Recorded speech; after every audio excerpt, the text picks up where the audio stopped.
Super. So there were a number of questions in the chat, and I want to encourage everybody to drop in. If you have more questions, please add them to the chat. Even if we are not able to get to them all, we would love to be able to see them and add them to potential future information, or maybe we'll find outlets to put answers to these questions as we are want to keep this short and sweet, but as long as necessary. Yeah, Larry. Excuse me. I'm going to grab one because it's staring right at me. Sure. Would you consider nationalizing the railroad? I reluctantly say yes and clarify that it has to be only as a last resort. I'm a capitalist. I run my own little company. And I think you can be conscientious and act in a moral and ethical way and still make money and not endanger people. I believe we have to push legislators in this direction. And I like to think that we can get people to argue forcefully for the kinds of changes we need. Conscientious, thorough enforcement. And just let everybody know that if the railroads don't do that, and if derailments keep happening and people keep losing their lives, nationalization will be the ultimate solution. That will be the next step. I hope we don't get there. Thanks for the question, Sandy. Yeah, if you look back historically, rail safety regulations and reforms only happen after a major derailment.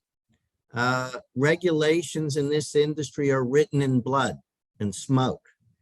And, unfortunately, it's only after a derailment that the media and the press have an interest in listening to these warnings. I mean, people are saying, oh, well, RP3 is an oracle because what you said happened at East Palestine. Well, it's not brain surgery. If you cut maintenance and you cut inspections, you're going to have a problem. And what our media and our legislators need to do is to look ahead. Stop looking backwards, because the rail traffic is going to more than triple. Through Pittsburgh, you're going to have higher center of gravity, double stacks, less stable double stacks next to oil trains, next to LNG by rail trains. And you better prepare the infrastructure so that we don't have a catastrophe. And if that doesn't happen, we're going to have a major catastrophe, and the city's going to be, major population center is going to be in trouble. And then that'll be a serious conversation. Super. Thank you, Glenn. Thank you, Larry. Lots of comments in the chat. I'm not going to reread comments, but people are welcome to read them in the chat. Somebody asks, I live less than 50 feet from a railroad track. What's the best way to estimate a passing train speed? Are there guidelines for this? Gee, I think you need to do that properly and have any credibility. You need a speed gun. Back when 3 Mile Island was operating and radioactive material was coming through Pittsburgh, the Pittsburgh police would be at the rail crossings, and they would, speed gun the trains, and they'd stop them. That happened. And what the result was, Reagan said to Pittsburgh, the Pittsburgh mayor at the time, if you don't quit stopping our trains, I'm going to cut all federal funding. But that's the kind of activity that needs to occur. Okay. Thank you, Glenn. There's an alternative before you invest in the speed gun, which is ultimately what you'll need if you're going to court. John, car lengths are not constant. If you find a couple of trees on your side of the tracks and measure the distance between them. The farther apart they are, the better. Use a stopwatch app on your phone. I've used this successfully. It's pretty darn accurate. You measure the length of time it takes for one point on the train to get from tree A to tree B. And then you can calculate the speed easily. Larry was a Boy Scout. It won't hold up in court, but before you shell out for a speed gun, try that. You'll know the approximate speed. Super. Thank you. Yeah, I'll bet you if you filmed it with your camera video, then played it back, you could like retroactively kind of assess the speed. So that could be an easy way to just catch it in the moment. Good. Thank you for that. There are several questions just asking about like what is missing. Like, do we need better enforcement, new legislation? What are the sort of top line elements of what can be done here to fix this? Yeah, Glenn. Yeah. What happened in 1983 is the rail lobbyists convinced our congressional representatives that the railroad operators could themselves self-regulate responsibly. That was the promise that was made. And what we got instead was precision scheduled railroading. And,